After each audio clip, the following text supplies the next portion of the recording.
Okay.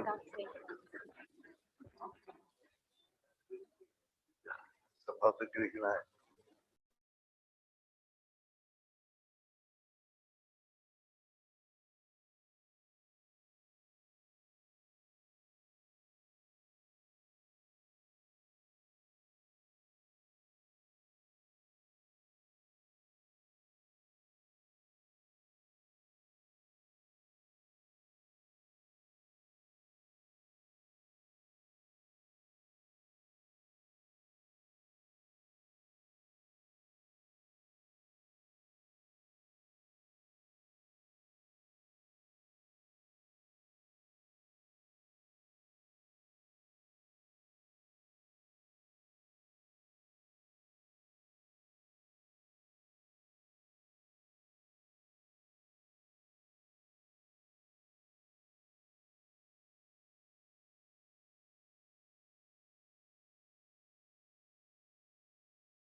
The speaker is Walter van Suijlekom, spectral truncations in non-commutative geometry. Okay, so thank you. Thank you also for the opportunity to give this talk. And I realized that this will be somewhat different from the other talks we've seen, because it will be non-commutative geometry in the sense of con. I mean, even though the name came by even today, it's more spectral, more functional, analytical. So I'd like to start a little bit lighter, and I get to the point a little bit later. And that's also because it's already evening, so it's a long day. So let's start with some background in history. So it's a Dutch country fellow, Hendrik Lorentz. I would like to go back to what he at some point mentioned during a lecture in 1910, November 1910, in Göttingen during the Wolf-Scale lectures, because he was talking about radiation of black bodies, and he noticed it. Actually, many people at the time noticed that the behavior of the higher frequencies would be independent of the shape, but only depend on the volume. So he phrased that as a mathematical problem, which I've kind of freely translated, or let some deep L translate that for me quickly. That here arises the mathematical problem of proving that the number of sufficiently high harmonics, so the overtones, between n and n plus dn is independent of the shape of the envelope and proportional only to its volume. So this was November 2010. Now Hermann Weyl was, yeah, sorry, that's Did I say that correctly before, or? Yeah. Okay. Yeah, it's a long time ago, and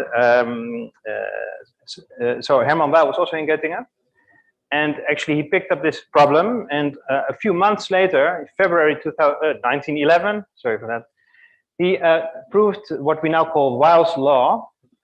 That if you would pick these frequencies, you determine them, and you count the number of frequencies up to some cutoff lambda, and then with frequencies I mean harmonics or tones or whatever you want to call them, like these wave numbers of this shape that is vibrating, for instance, then you find that the behavior for large lambda is like lambda to the d.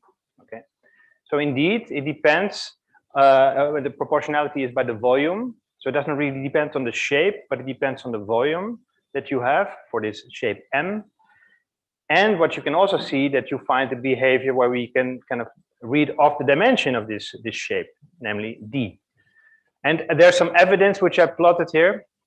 So that's a triangle, a square, and a disc. And I don't know if you can distinguish the colors, but so they kind of, the green one is a sort of an isosceles right triangle, the square and a disc of the same area, same volume. So they do have the same behavior, which is precisely an illustration of this fact. Notice here that actually they're different if you look carefully. So this would say that at least if you would know these frequencies, you could tell the difference between a triangle, a square, and a disc. We have to be, you have to listen very carefully, of course. But generally speaking, Weil's law is then illustrated like that. But that's actually a step now to 1966, which actually is the question, can you actually completely determine the shape of that object that is vibrating, the shape of a drum? That's Mark Koch who asked that very kind of literally. So that's the title of the paper. And the precise question is that if you have a Riemannian manifold M or some membrane, does the spectrum of wave numbers in the Helmholtz equation, so for the Laplacian delta M, determine the shape completely? And we know it determines the volume from this asymptotic behavior, but we want to know whether it determines the full shape of that object. And in fact, and soon I will be more inclined towards spin geometry, the same question can be asked about the Riemannian spin manifolds, whether you can determine that completely, so the metric data from the Dirac operator dm.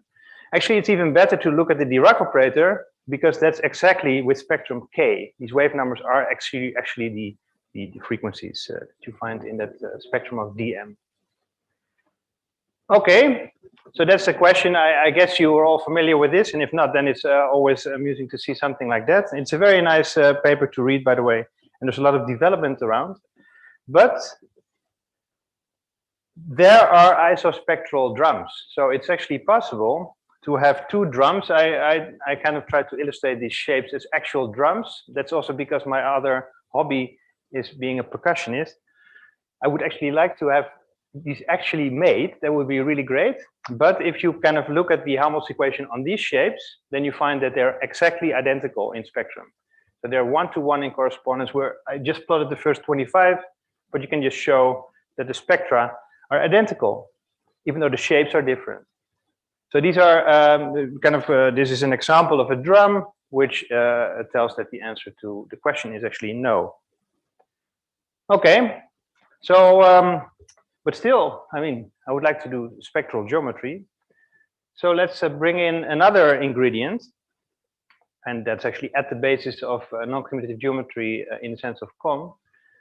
That is, you combine it with additional local data, which are coordinates. So if you combine this spectrum with coordinates, coordinate functions, then you can actually determine the shape completely.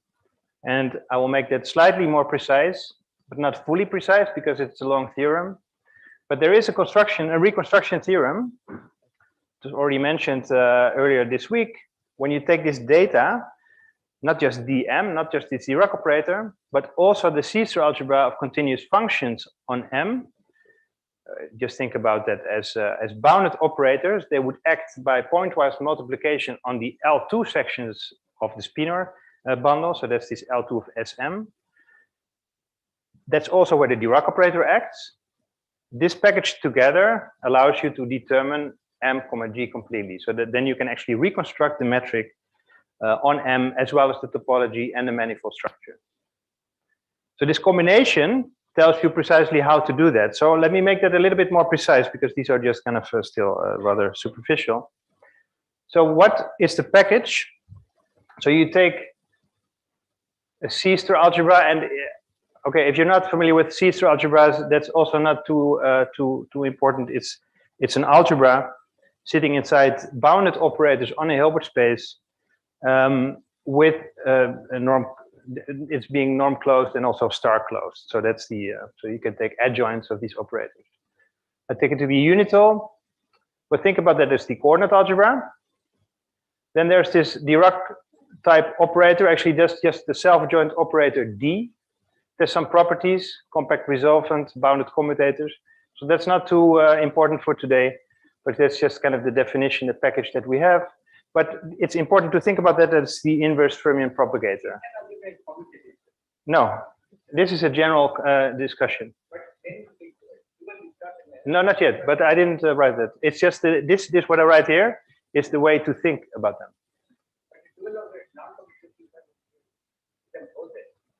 Yeah, so I'm not doing that. So hold on, one moment. I do overcome in the white space on this slide. And they both act on this Hilbert space H. And that will actually be these L2 spinors. That's the kind of the candidate, of course, that you have in mind, which is the one particle space. So this is something to keep in mind, that you just propagate between 2 points. And that propagation somehow carries the information about the metric. So this combination of coordinates and that propagation tells me how to actually reconstruct the metric. Now, in general, so still in general, I'm not doing any posets here. I want to look at the state space of A, the C-star algebra, which is the closure of that, that calligraphic object. So the distance that I can introduce on states, and states for me are like positive linear functionals of norm 1 on this C-star algebra A. The distance between the two is given by a supremum over all these elements in the algebra, where you take the difference of the states with the constraint saying that the derivative essentially of A should be smaller or equal to 1 in norm. And the derivative is given by the commutator of D with A. It's like you take a Dirac operator commutator with a function, you get the derivative of that function. And I want to control that so that the gradient is smaller or equal to 1 to transfer the distance between points to the distance that you have phrased like this.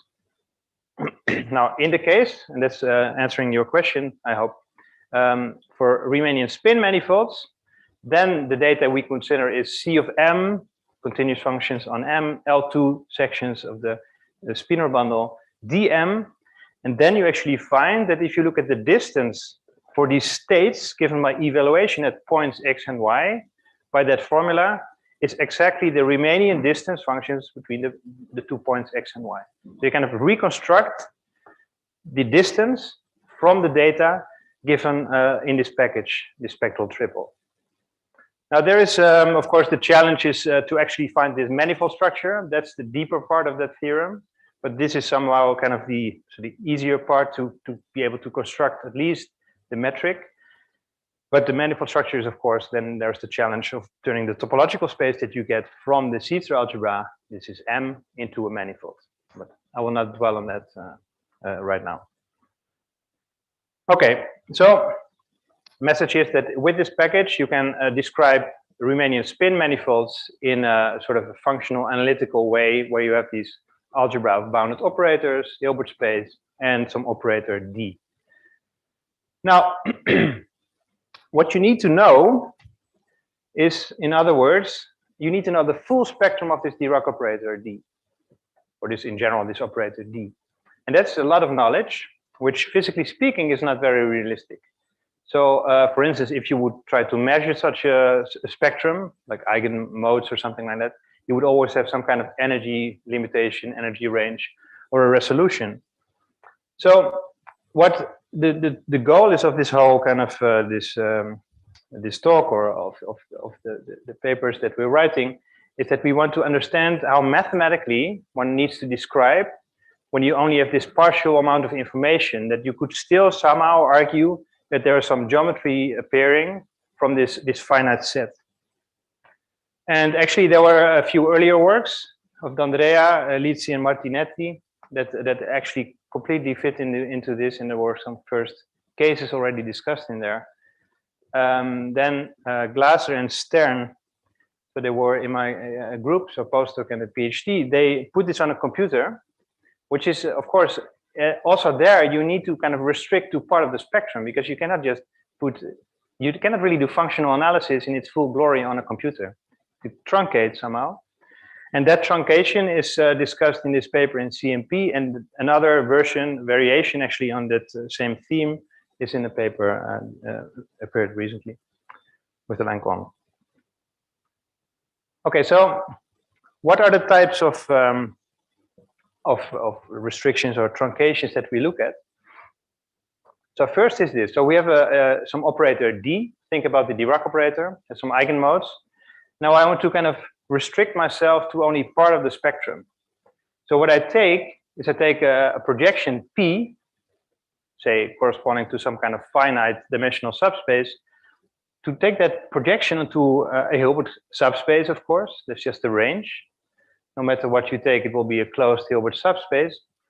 And since P is a spectral projection for D, I can also just take D to restrict to that subspace, and it's still an operator with the same properties, self-adjoint, compact resolvent, all these things still work. So PDP, like the compression of this operator D, that's a self-adjoint operator on this new Hilbert space PH. Now I want to have my algebra A also act on that closed subspace. But there I find the problem, because if I would do that, if I compress my algebra A, then the algebra will actually quickly move pH outside of pH when you act on it. So this means that this is not an algebra anymore when I compress with P. And I will give some examples later on. Unless P is in A, but that's not very natural if P comes from a Dirac operator. Then it will never be in the coordinate algebra. It's like derivatives versus coordinates. And so what do we have? So we just said, okay, just accept what we get. This PAP is actually the ingredient. This is a so-called operator system, nothing to do with computers whatsoever, even though if you would Google operator systems, you have to kind of put in an initial word to find the right definition. It just means that you can take star of operators. So you take a vector space of operators, bounded operators, which is closed on taking the star. And that's it. So it's actually much easier to work with, or to at least define it than, for instance, C-star algebra.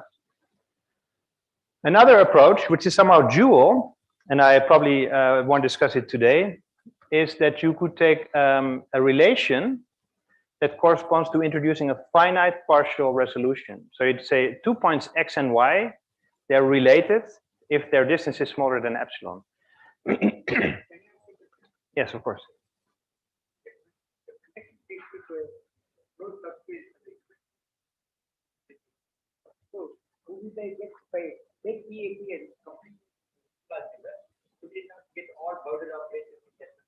You mean how to complete it?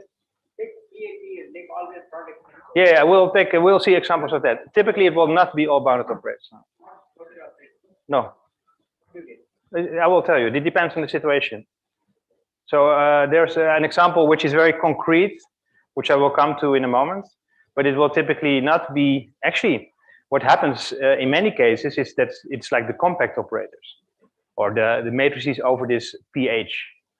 And so that's not very interesting because it's just a matrix algebra, and that doesn't have much information. I mean, for instance, it doesn't have too many irreducible representations. So.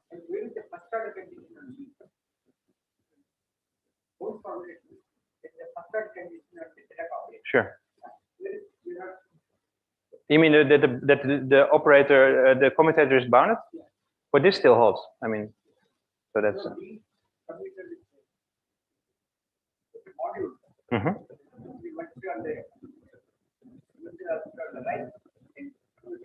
This one. Yeah, that's an interesting question. Actually, there's an issue which comes up directly now, is that you don't really know what left and right would be if I'm talking about an operator system, because there's no there's not a product. But it's a good point. So it's this reality that you're referring to that could be interesting to study. So what you could consider are, so if you have such a relation between 2 points x and y, you say, okay, I take what we usually do if we take an equivalence relation on some space x. You take what is called the groupoid C-star algebra corresponding to that relation, which would mean integral operators which are supported on the relation. Now this we can do as well.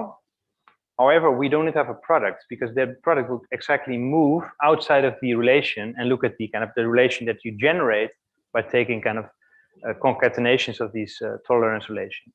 So also there we find that it's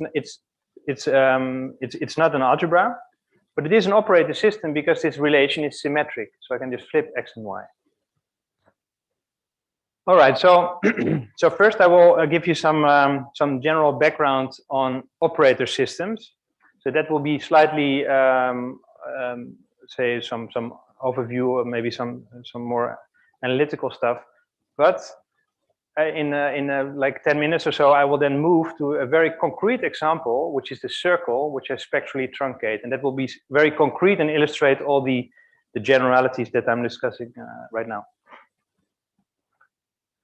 Okay, so operator systems dating back to Choi and Evros, at least in the definition. Arveson also was actually moving around in this direction for function spaces, but that's a bit earlier even. But they defined an operator system, and it's a star-closed vector space E of bounded operators, as I said. I always take it to be closed, actually, in the norm, but that's also not so important today. Unital, it contains the identity operator. So this is a concrete definition. However, there's a structure on these operator systems which is actually the crucial information, and that allows you also to abstractly characterize operator systems. And that's actually in this Choi and Evros, you can go back and forth between a very concrete realization and the abstract formulation. The point of operator systems is that there is an ordering. So since I work with bounded operators, I also have the star available. I can talk about Hermitian elements in there. So for that, I could talk about positive elements. And that just means that there is a cone E plus inside E of positive operators in the sense of operators. So that's just the usual kind of characterization of positive as an operator on Hilbert space. Now, what's really crucial for these operator systems is that you can kind of amplify this to matrices n by n with values in E, okay?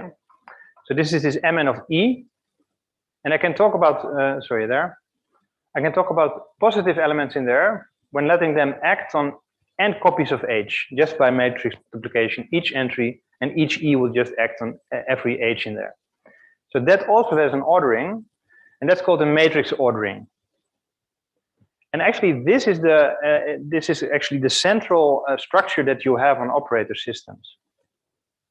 I mean, by lack of a product, you have to find something, and this is it. So this is really the crucial part. So what does it mean? So of course, one can say that there's this structure, but the point is that the maps should kind of respect this structure. And that's what completely positive maps do. So positive maps, meaning it maps the positive cone to the positive cone. Now I can extend that map to these matrices by just letting that map act in every entry of the matrix. Now what I demand for a completely positive map is that all of these matrix cones are mapped into matrix cones as well of the system F. So they should all be positive. And then isomorphisms between operator systems are complete order isomorphisms, meaning that there's a bijection, so there's an inverse, and that one is also completely positive. So that's the type of maps one should consider. And by the way, complete order isomorphisms on an operator system, which happens to be a C-star algebra, that's just an isomorphism. Okay, so it's generalizing this phenomena, this structure that you have for C-star algebras. Okay, this is Arveson. He wondered, that's actually in the case of functions spaces or function systems. he wondered whether you could kind of somehow associate a C-star algebra to an operator system. And that's also what we're trying to do. And it's very close to the question you just asked. Why don't you just complete this operator system by taking products and get a C-star algebra? Well, that's very subtle. So first of all, you want somehow a C-star envelope, so it should not depend too much on how you represented your operator system on the Hilbert space. And I will make that also precise. So he claimed, or they defined that to be a C-star envelope. Hamana showed that it actually exists.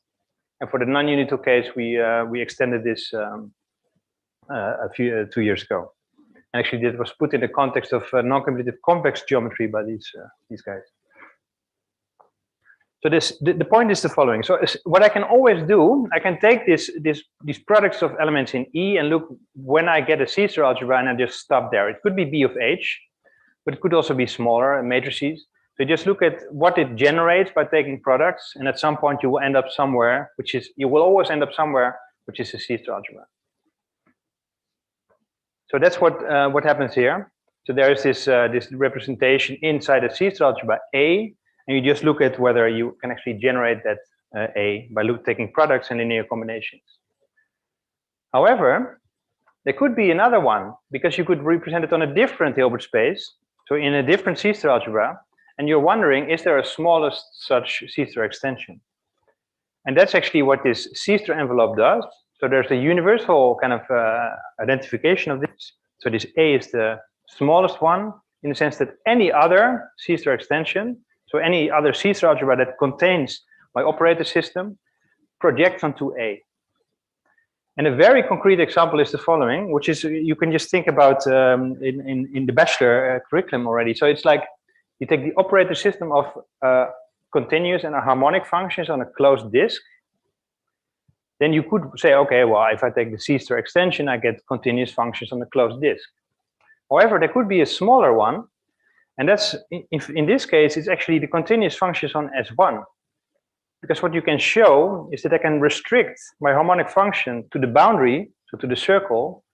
That's actually sufficient to determine the harmonic function by taking some Poisson kernel solution to the harmonic equation, to the Laplace equation. So this boundary value completely determines the harmonic function. And that's actually why the C-star envelope is much smaller than C of the closed disk. It's C of S1. So there's a kind of a lot of information that you think, well, I lost, but actually you don't, because this is what happens in this case. All right, what we introduced with Alain Kohn was to quantify, in some sense, how far away are you from a C-star algebra. So for that, we make this kind of taking products more precise. So we take En to be the norm closure of linear spans of n powers of elements in E. Then we define the propagation number, prop of E, to be the smallest such integer inside the C-star envelope. So it's a universal, kind of a universally defined object. It doesn't really depend on the special representation you took. And in this case, you see, for instance, that the restriction map to the boundary of the closed disk, that's actually giving you exactly this inclusion, and you don't have to take any product. It's already an isomorphism in the sense of operator systems. So this is the propagation number is equal to 1. Now there's a few properties that one may show. It's stable under, now it's invariant under stable equivalence, like this. So you tensor with the compact operators, you don't lose any information. That's the same as Morita equivalence for operator systems, which was shown a year after we had this paper. And more generally, what you can show is that it behaves well with respect to the tensor product done by my master student, Ian Coates. All right, so let's see. So the state spaces of operator systems. So that's actually why I would be willing to accept operator systems, because one can talk about states. I have this cone of positive elements. So what does a state mean? It's just a positive, as I said, positive linear functional of norm 1. And since I have all these ingredients available, I can say what positive means. A positive functional would map that E plus to a positive number. Norm 1 also makes sense because I can take a supremum over the elements with respect to the norm in my C-star algebra. And I would like to understand these state spaces and analyze the distance function on them. And that's why it's good to have a better understanding of their structure. And so for that, I look at the dual construction. Also in Choi and Afros, this was already done. So this is the finite dimensional case, which is also what I'm interested in. In the infinite dimensional case, this is much more subtle. But you can take the dual, just the vector space dual, and say that some element is positive whenever it's positive as a linear function also. That's not very surprising. And this also works for the matrix order. So why is this so interesting? So first of all, there's the usual duality. But if I would like to understand pure states on E, and supposing I have a good understanding of the dual system, I could just as well look for extreme rays in this dual, in the cone of the dual, cone of positive elements in the dual. So there's this kind of going back and forth. It may be that this dual is easy to understand, and I will give you an example where that happens, to give good information about the state space and the pure states in particular, so the extremal points in this convex set on E. Okay. So let's look at an example, as I promised, where this actually comes into play. So I want to use that duality, and I do that for truncations. So that's Fourier modes from the circle, ek of t, just e to the. So that is one who does in a course on Fourier theory, e to the IKT.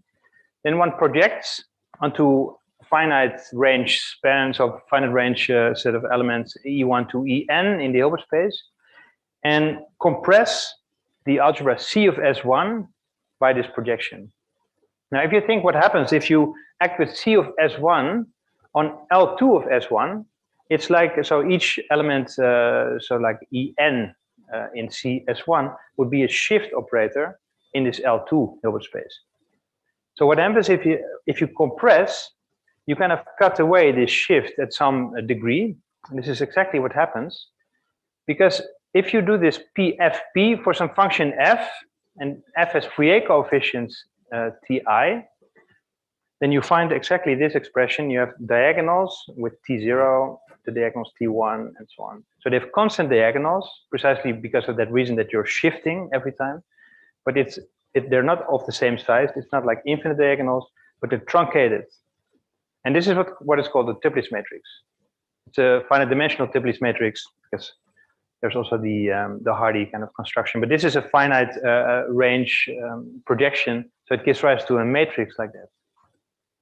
And I'm claiming that this matrix structure of Toeplitz matrices is much more interesting than taking products and then see where you end up. Because actually in this case, that would just be MNC. There's nothing so interesting about MNC itself. For instance, the representations or the states, I mean, there's not too much information in there. And this happens already after 2 steps. It's just an interesting construction or lemma, is that you can write any matrix of size n by n as a linear combination of products of degree 2, that's it, of Toeplitz matrices. So there's just a formula that shows that you can do that. So actually that there's one nice thing about this. So MNC, why that is actually the smallest, is because it should always surject onto the C-star envelope, which means that it cannot, it should be kind of some quotient map. But since MNC doesn't have any non-trivial ideals, there's no such map, and that's why this is the smallest, and that's the C-star envelope. But that's maybe a more technical aside. So let's see if we can understand this duality. So here's the dual, actually what I claim to be the dual. I'll show you this in a moment. So this is, instead of spectrally projecting, I'm looking at functions on S1, where I kind of only have some kind of support condition constraint in Fourier space. So I take like modes up to minus n plus 1 and up to n minus 1, and then it's all zeros. And so this means that this is a finite sum, and I take that A to be positive, so that's the definition of being positive, if it's positive as a function S1. So it's just functions with a finite number, but fixed number of non-zero Fourier modes. That's the n is the fixed number. And if you think about this, that if I take products, then you would take convolution products in Fourier space. So this will actually not be respected by taking products. So again, it's not an algebra, because that would kind of stretch all the way out. You just take the support larger and larger if you take products of such functions. So what you can actually show is that if you would do that, then you end up all the way to C star of Z. I mean, the support just grows, and you eventually end up in C of S1, or what I wrote as dual C star of Z, like the group algebra of Z. But it's nothing but C of S1, in case you. Now, there you can actually use the structure of S1 very well. So you can actually identify the extreme rays in the positive. Positive just means a positive function. And they're given by the elements for which, if you look at the Laurent series, it will have all the zeros on S1, which means that you could actually take just a bunch of zeros, a bunch of points, sorry, on S1, write on a Laurent series corresponding to these as zeros, and then you would have your kind of duality between these extreme rays and picking, what is it, n plus 1 points on S1, n minus 1 probably. The pure states of this system are also easy to describe, because they are just given by what you would expect actually, they're points on S1. And so what you find is that this operator system, even for n is equal to, what shall I say, n is equal to 2, so you just have a 1, you have a cosine and a sine, that's sufficient to distinguish, to separate the points on S1. And then, of course, if you take more support, then this will also hold. But these are the pure states of this, this system by extending it to C of S1. All right, so the duality that we claim and proved, actually we proved it for the order structure, and Ferencz picked that up and proved it for the matrix order structure, which is somewhat more involved. It was by, it's based on a lemma proved also around the same time actually, in 19 something, I think maybe a bit later, 1918 or so. Fegé and Ries, this is Cara Theodori actually. And Fegé and Ries proved the lemma that says that if you take a function on S1, which is positive, on S1, you can take a square root.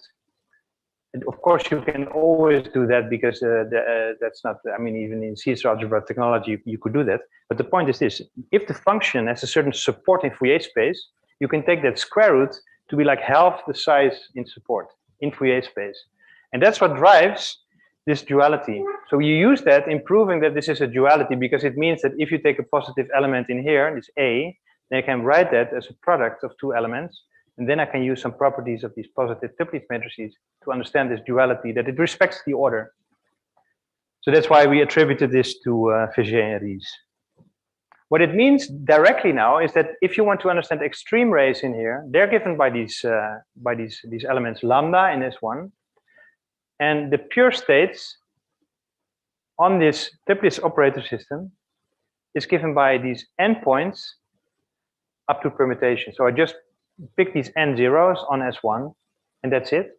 So I get this as a pure state space. It's very concrete. You can just describe it like that: Tn modulo the permutation group, Sn.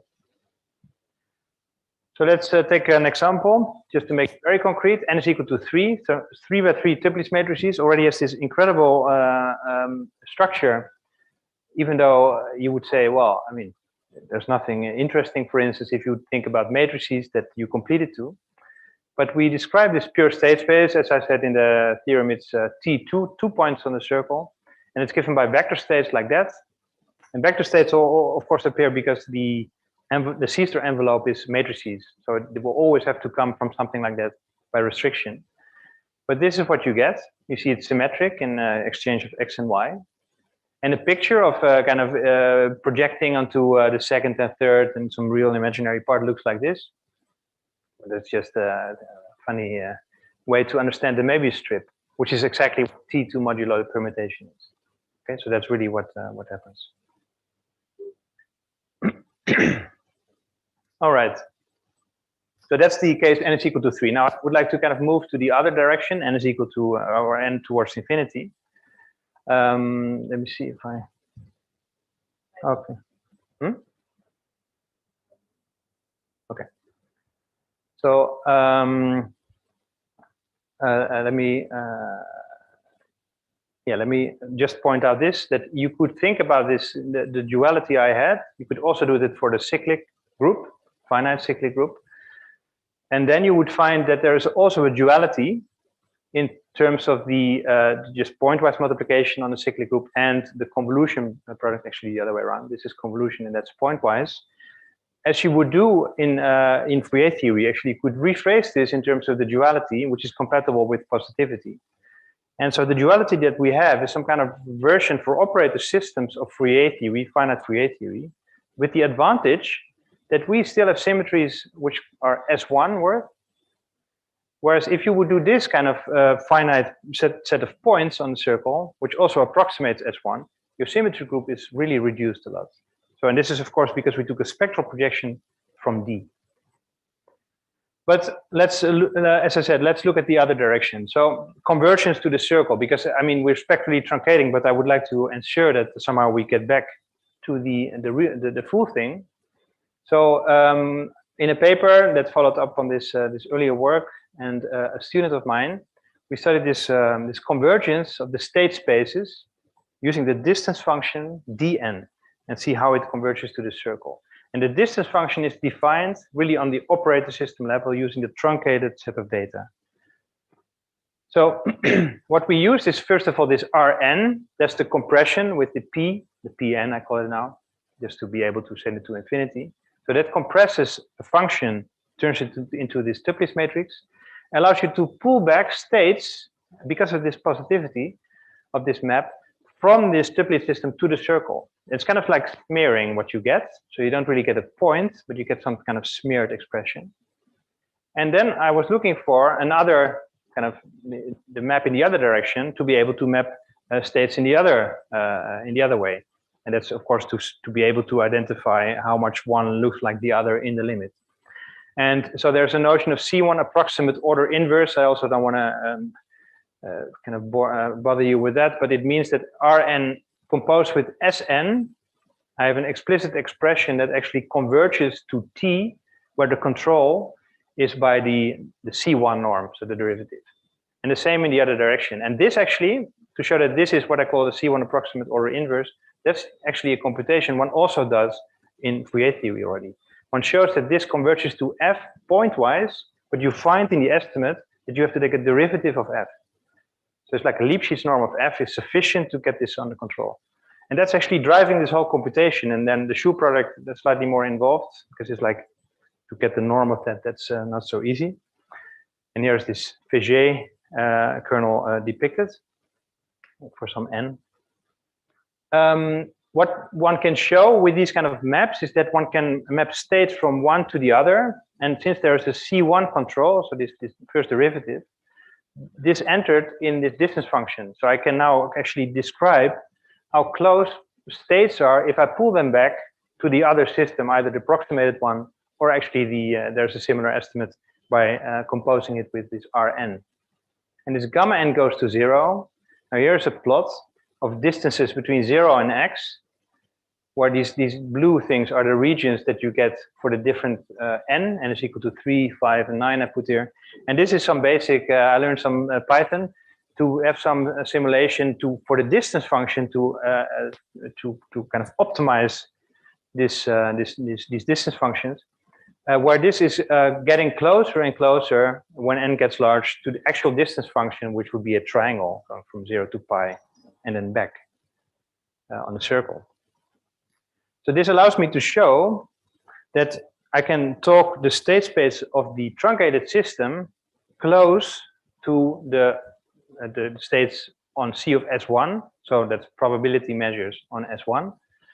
And the way to talk about distances in the sense of Gromov and Hausdorff. So it's like what you do is you embed X and Y into some other metric space. And then you look at what their distance is, and that's Hausdorff distance. It means the following. So you look at what epsilon do I need to enlarge y such that x is still in y epsilon, so this extended region around y, and the other way around. And then the Gromov-Hausdorff distance is the smallest of such epsilon. It's kind of the distance that you use to compare metric spaces. Now, using these maps, the C1 approximate isomorphism, we can actually put a metric on this state space, which is just the union of the two, that kind of functions as a bridge between the two metrics up to some epsilon. And this allows me to kind of find that this Gromov-Hausdorff distance is then smaller than this epsilon, and I say that epsilon is related to the gamma n that I had, which tends to 0. And it allows me to show that the sequence of state spaces, C of S1 of the truncated system, with this metric at each step computed, converges to all the states, so the probability measures on S1 in the Gromov-Hausdorff sense. And what Heckelman showed, my student, was that you could do that also if you take just pure states. But also the pure states, if you take that as a sequence, that already converges to the full state, the probability space, probability measures on S1, so that there is this smearing going on. So the pure states at each finite level are not corresponding so much to points, but already to kind of localized distributions. All right, so I think I'm done. And so I don't know if there's an end button here, because I had lots of, I will do that quickly like that, in case there was any more time I could discuss, but it's fine. So just an outlook, but it's what I said, from the circle one would like to go to tori and so on, and that's not completely trivial. Maybe some other thing is that there is this thing that I talked about, these finite spatial resolutions, also that's being dealt with. It's in this second paper. And I think with that, I'd like to stop. Thank you.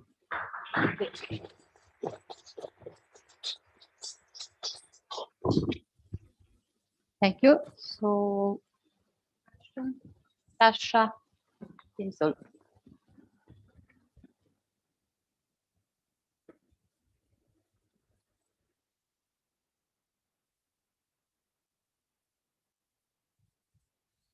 So probably some naive question. So what about isometries? I mean, for example, for circle, if you take U1 invariant metric, I mean, so I understand this method does not preserve that, or maybe I didn't understand. And related question. So if you, at least in words, I mean, try to apply that for our favorite S2, how that will compare to fuzzy truncation, to fuzzy sphere? I mean, so, okay, thanks for these questions. Very good. So, for instance, the fact that I take a spectral projection for D allows me to use the isometries, or actually this, I need some spin condition on the isometry. If it respects the spin structure, so it commutes with the Dirac operator, then I still have these same set of symmetries, even in the truncated system.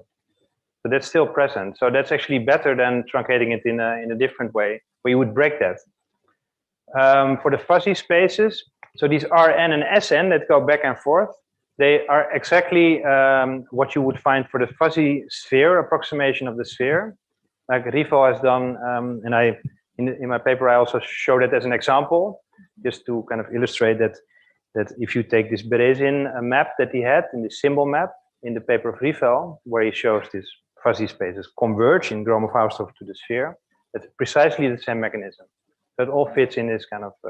I mean, of course, he's done that, but it's just nice to kind of see it coming back when you look at spectral triples on the fuzzy sphere, to see that it actually converges in the same sense to the sphere. Yeah, thanks. Somebody else? Fedele. You, at the beginning, you truncate the algebra and the Dirac operator. Then in principle, you can truncate only the algebra, but keep the full Dirac operator and do these things. And you can only do the other thing. So you keep a Dirac operator with a compact resolvent. If you truncate, then you don't have a compact resolvent anymore. Will there be helping doing this? Well, it will not be useful for numerical calculations, but from the conceptual point of view, Is something happening? Yeah, so it's very good. In fact, question something we because discussed in our paper, but I don't remember. this is what you did in 2014. Yes. Yeah, we did the two cases, but now in light of your Yeah, but- further development. So the obstruction that you had, I think, at that point was to use the metric and the truncated set of data. But what you can, of course, do is to pull back the state of the truncated system, to pull it back to the space you're trying to describe, compute the distance there, which may be easier because there are all kinds of Kantorovich there. So there's actually a good understanding of these metrics there. But for me, it's actually that's somehow you don't have that information available as far as I see it, because there's this finite set of the spectrum, but you don't have the full information, so you cannot really go there. So the only thing you have is this truncation, also for the spectrum. So that's the way I see it. But you could do that, and so also Glaser and Stern do the same thing. What you did, and it was the second part in our paper, is the natural one. So you put a cutoff on the energy. So you put a cutoff on everything. And in fact, it has some sort of a physical meaning also in renormalization. However, the other possibility in which you have energies going all the way to infinity, but points which are smeared, it's another thing. Sure. We started investigating a little bit, but could be, One can, in light of this operator systems and things, could be a yeah, interesting and thing. so Glaser and Stern in another paper do exactly that as well. Just Okay. because it's way too complicated to do that computation in a truncated system for arbitrary manifolds. But they can still manage to do it via that route to show that it actually converges. But using the metric, we have the full Dirac operator available. Okay, thank you. But only if it is short, because we are running out of time. Just a question. Okay. You have presented really very new ideas, at least very for me, okay, very nice. Okay? But I do want to ask, can you do this for the where the one goes into the Minkowski space, where the distance function has to be changed, right? In a, I think, dramatic way. It has been done, but I don't know whether it works here. And secondly, can you do it in quantum field theory, where you get fundamental algebras of type 3-1? Can you do this? So I think there's yeah, we'll make it very short. So the spectrum of the Dirac operator is not a very good one to do such spectral projections in that context. You have all kinds of, I mean, it's so in this case, it's a discrete spectrum, and you can do these spectral truncations very nicely, which is not so much the case for in Lorentzian signature. But a distance function has been found. Yeah, I know, but In the it's a bit Minkowski, for certain trajectories. Yeah, for instance, time-like, or so it's not for. I mean, it also makes sense probably only in that context. So I know. So it's yeah, but not the spectrum has it has more of an issue. Yeah. And how about type 3-1 for Neumann? Can you do this? Now here it's. I mean, I guess if you build. So first you would have to develop type 3 spectral triples, I guess. I know semi-finite is some developments in the southern hemisphere, but yeah, but it's about the trace that you have to take. So I mean, here I take the usual trace to define summability or compactness. But for von Neumann algebra, that setup would require that you take a semi-finite trace. So and that's the one. Yeah. Yeah, maybe. Yeah, but it's a very good question. That could be something. Yeah, but let's start with 2-1.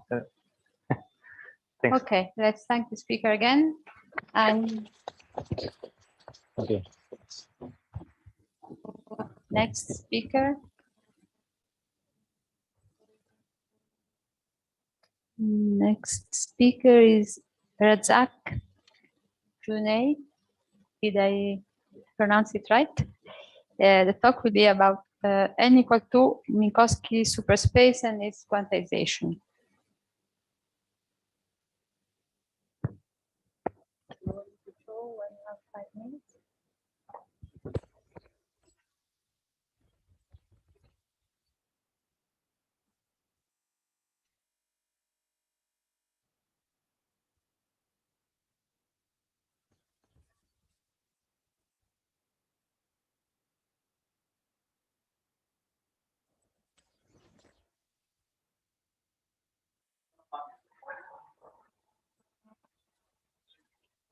So the other way around. This one in the center. So yeah, so okay. And with this and this, the back and forth. This and this.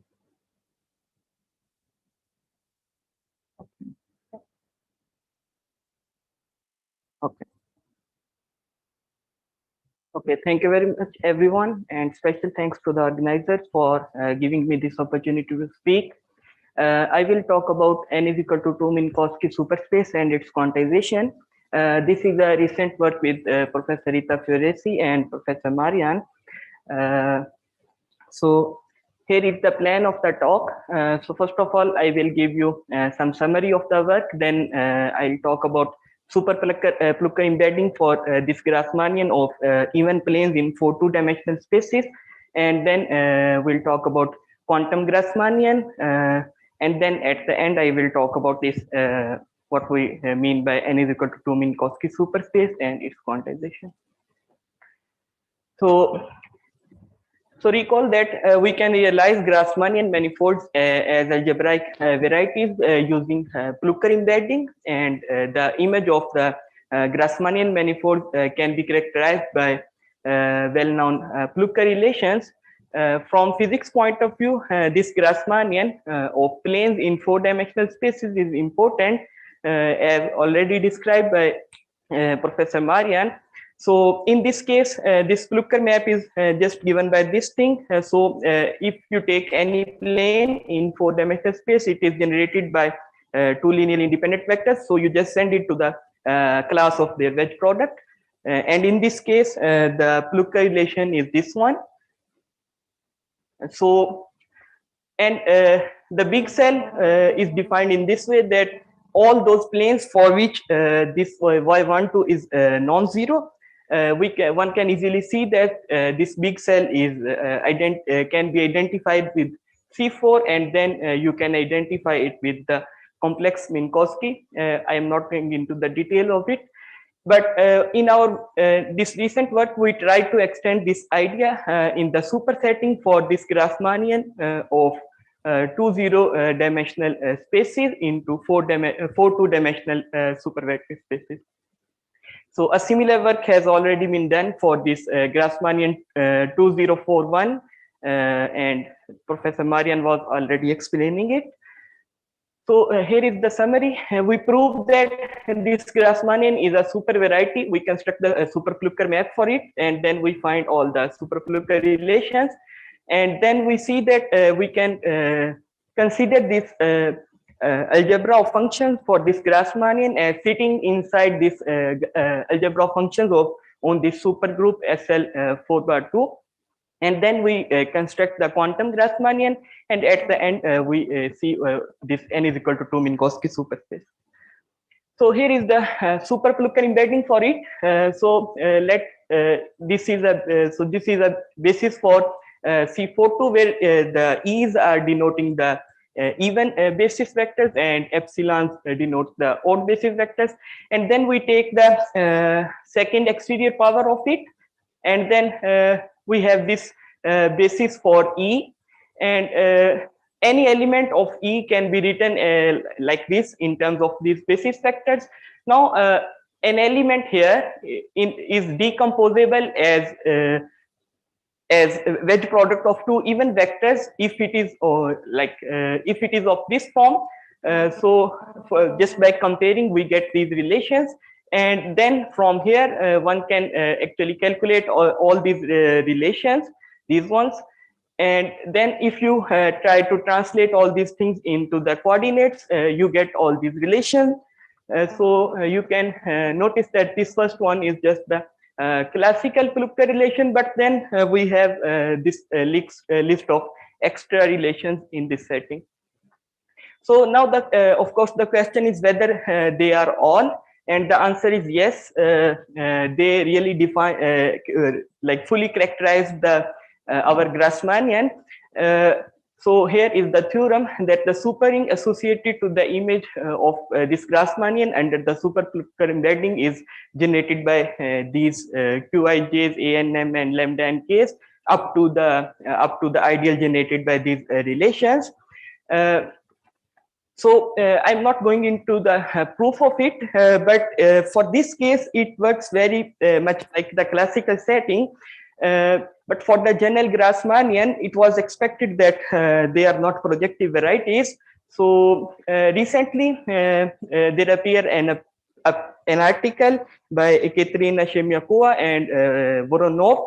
They actually tried to produce the super analog of the Plucker embedding for a general Grassmannian as well. But what they did is they don't like embed them into the projective spaces, but they embed it into the weighted projective spaces. So here is this theorem which says that we can consider this algebra of functions for this Grassmannian as sitting inside this algebra of functions on this supergroup SL42. So the idea is very simple. So if we display the generators of the algebra of functions of SL42 in this form, then we just identify because every even plane is spanned by two even vectors. So we just identify these things here with the first two columns of this matrix. So here is this identification, and from here one can easily get this. Okay, now we will quantize everything. If we have a variety, algebraic variety, by its quantization, we mean the deformation of its corresponding algebra of functions. So we already see the algebra of functions for our Grassmannian. Now we will quantize it, but we see it sitting inside the algebra of SL42. So we first quantize SL42, and then we will see our quantum Grassmannian sitting inside quantum SL42. So again, these are the quantum matrix superalgebras. You already see it. These are just the matrices where you put the super Manin relations among the entries, as already described by Professor Marian. So here are these relations. These are just Manin relations with the parity involved. And then, as I told you earlier, that what we do is we see our quantum Grassmannian as subalgebra of SL42, and now we call the quantum super Grassmannian as the subalgebra generated by these things. Okay, so we replace our small Dijs with this quantum versions of them, and now to get a presentation for it, we have to compute all the commutation relations, and we have to also quantize our super Plucker relations. So here, after some like tedious calculations, we arrive at the following list. So these are the commutation relations for the generators of these quantum Grassmannians, and then we also have these quantum versions of the super Plucker relations. And then we also see it as a quantum homogeneous space. By this we mean that so if we have a quantum variety, we say that it is a quantum homogeneous space if it admits a coaction of a quantum group. So we see that this quantum Grassmannian sitting inside SLQ42. So if we just restrict the co-multiplication to this thing, it is of this form. So it is really well defined in this way. These are just like lengthy calculations, but yes. So this is a quantum homogeneous space. And now the last part is we try to like analogous to the classical setting, we try to construct the big cell in this setting. But before that, I will read some definitions. So this is about the quantum principal bundles. This is just a try to formulate an algebraic theory of principal bundles. So if we have a Hopf algebra and A is an H co-module super algebra with this coaction, then and B is the subalgebra of co-invariants under this coaction, then we say that this extension is Hofgelva if this canonical map is bijective. In the classical meaning, it means that the action is free, and we define quantum principal superbundle as a pair AB, where A is an Hofgelva extension and A is H equivariantly projective as a left B supermodule. And then for Hofgelva extension, we have a special case which is called cleft extension. So we say that an extension is a cleft extension if there is a right H co-module map called cleaving map, which is convolution invertible. By this we mean this thing. And then to the cleft extension, there is a special case which is trivial extensions. So these extensions really corresponds to the trivial principal bundles in the classical setting. So we are interested actually in this thing. So an extension is called a trivial extension if there is an H co-module algebra map J from H to A. In this case, the convolution inverse is just given by this thing where S is the antipode.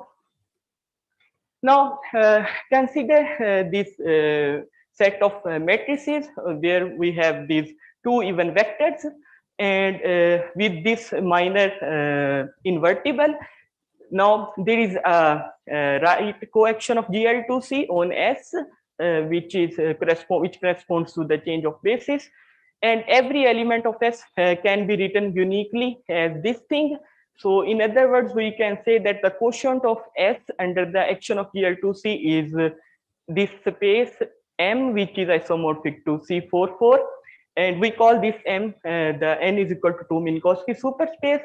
And for every for any arbitrary element of S, we can actually, using just Kramer rule, we can compute these Uijs and NuKLs.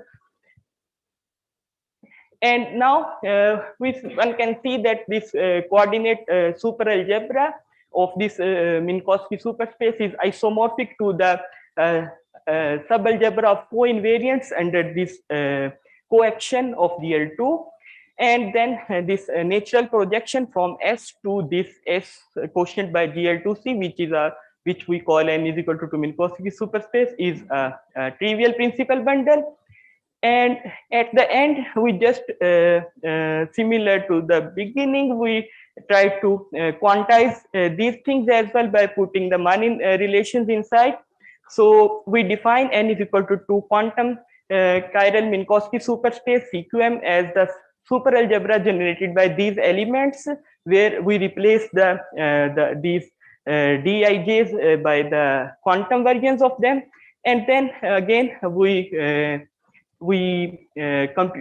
use our previous results for these DRs to compute the commutation relations among them.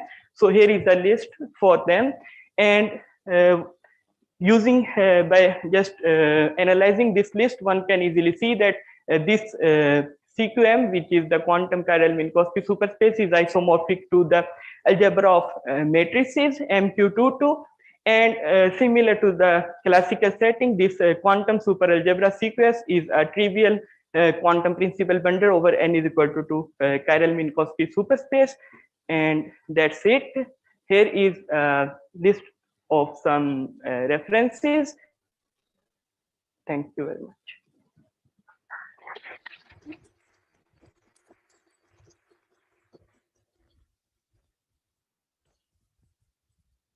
Questions? Comments? Paolo? This one?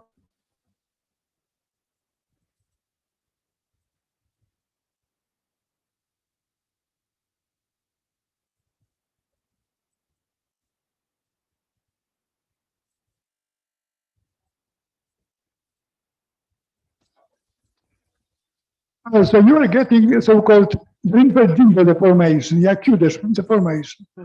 But I think a more general way is to take a classical R matrix and see what is the deformation.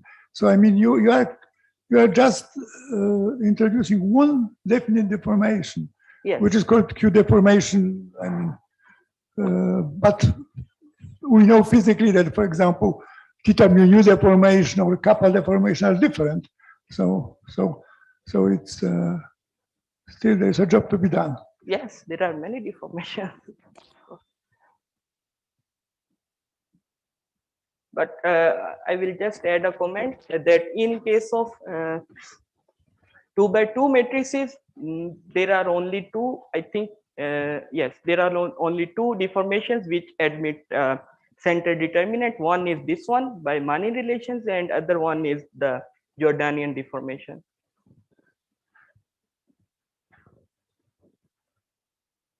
Okay, if there are no other comments or questions, I think we can close the session. Thank the speaker again. Thank you.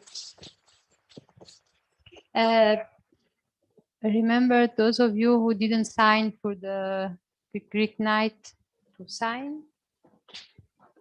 And